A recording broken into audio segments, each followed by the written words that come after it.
Well, the YouTube True Crime Tale for Sight. Jackass here with a story I came across on Reddit, and for some reason I don't know what this has got with David Paulides, which is supposedly a huge informant, or say so, person covering the Maura Murray case. And a lot of people don't really like Mr. Paulides. Bear with me. Had to pause a moment. Pug's got to take a fit. Every time you come across people, he's being a real big mouth jerk. But anyway, like I said, people didn't really take kindly to David Paulides, I guess. I don't know whether his info is not right or he just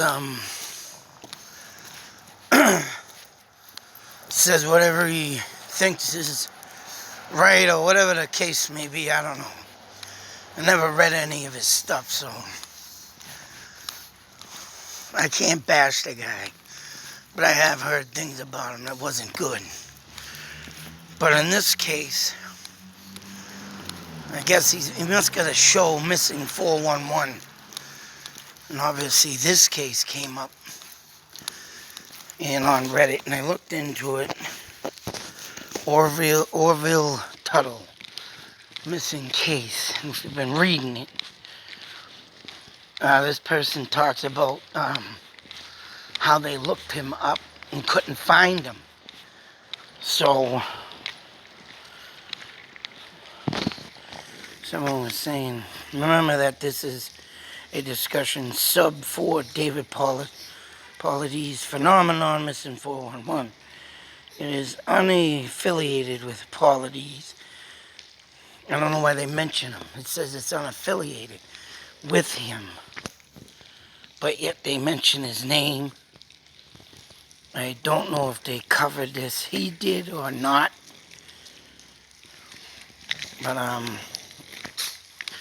But this story is very bizarre.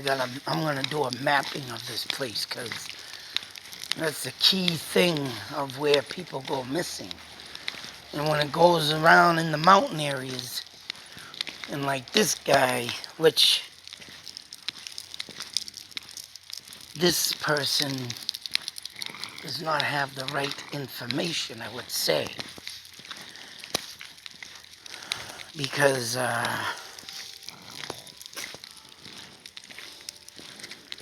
don't know what this figure of a man that was spotted, and they were calling for this man supposedly, but he wouldn't respond. The guy gave out some shots from a gun, and supposedly the guy was barefoot, running up a mountain, mind you. If you read this, and I believe it says rough terrain. But see if I find warm phone barefoot tracks.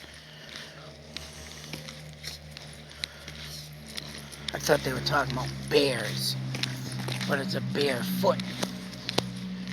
Supposedly someone on barefoot, but I don't know if there's a little bit more to the story. But I found the original article, and this person was saying that they couldn't find it. All that came up was like a football player, which when I went in and put in that name, it did come up to some football player. But I believe if you looked a little harder, and the guy's name, I don't believe his original birth name is Orville, like Orville Redenbacher. Popcorn guy. Hey, popcorn. But his name, I want to say his original name is Ova. O-V-A.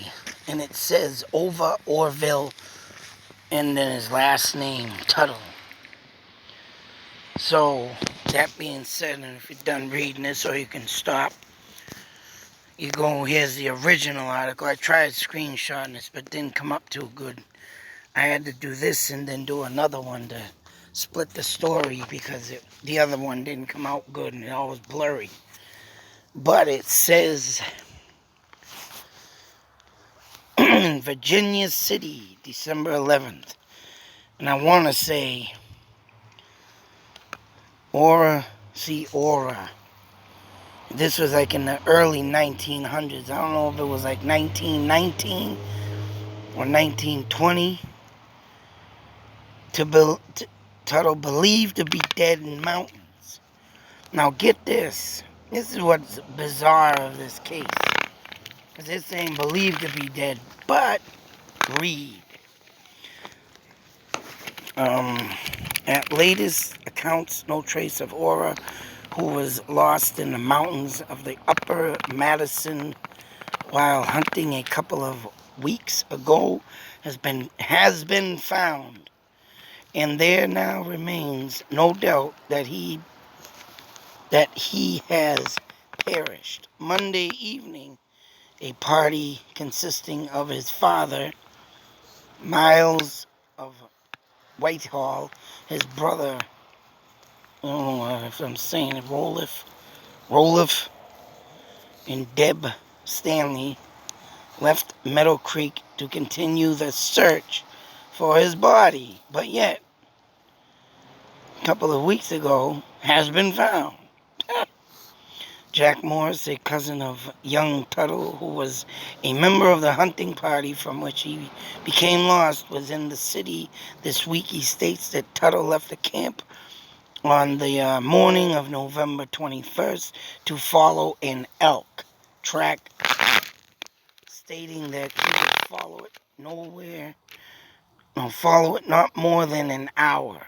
Eventually, he caught up with the elk and, becoming intent on capturing the animal, followed it bear with me, distance of 10 or 12 miles. When night overtook him early the next morning, Jack Morrison, C.E. Morrison, Frank Morrison, and Raleigh, well, that's Rowley. I thought that was an F on the other page. The other members of the party began to search for their missing companion. They had no difficulty in following his tracks to T.P. Creek. In a distance off 3 miles along this creek, they found where he had attempted to build a fire. But evidently his matches were wet as the kindling had not been lighted. His tracks led to the creek bank where they were lost. He had eventually walked in the bed of the creek, which at no point is more than ankle deep, to avoid the deep snow, but they could find no tracks leading out of the creek. Though they explored it up and down several miles, there were no countless game tracks, which eventually obliterated those made by the man. It is Mr. Morrison's opinion that his cousin's body will not be found, but it said it was found, until the snow goes off in the spring.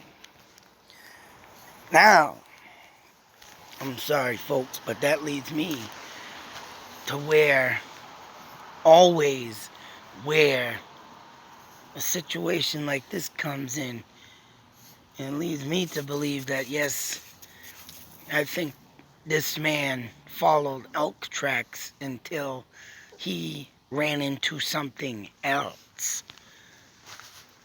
And I want to definitely map this place out for the simple reason that if you hear Native American words and you hear creeks and rivers or mountains or whatever it is within the vicinity of any type of camping, hunting,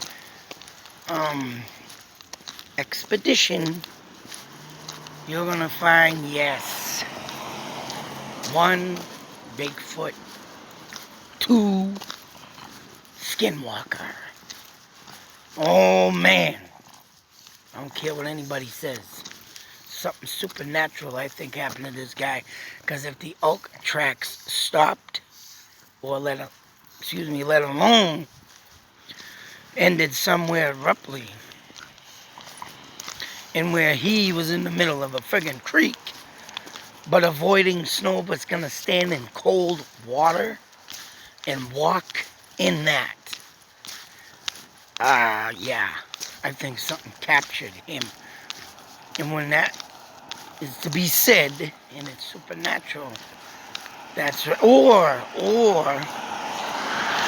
Haha, we're talking about river, creeks, and everything else, water, with the possibility of, how about this, the tunnels beneath us. And there was a story of two kids that fell in some type of river, going down into like a cave and disappeared. And I believe I covered that story. So what was in the creek leading to some maybe tunnel? Of maybe some creature. Maybe Bigfoot. Maybe a supernatural skinwalker porthole. Whatever the case may be. Oh, that's right. What is beneath us is the question. Where did the man go with no footprints to lead anyone in a search? And if he was most definitely in a damn creek, and them things have, that's right. You know where I'm going with this. What's beneath us is the question, and I think this guy met his demise. With that being said, oh man, I don't care what anybody says. Them are the things that I've been noticing in a lot of my stories. A lot of things I've been looking up, boy. And when the water in the creeks and the rivers hold something very mysterious in them, not many people, that's what I say, not many people think of that. No, they don't. So think about it, folks. What happened to Mr. Tuttle out there on his hunting expedition? I just gave you a few thoughts, theories, and ideas. Believe them or not. I know I believe. You should too. So if you get out there in the woods or in the mountains, be careful. You don't know what's out there hiding in the darkness, or the rivers, or the caves.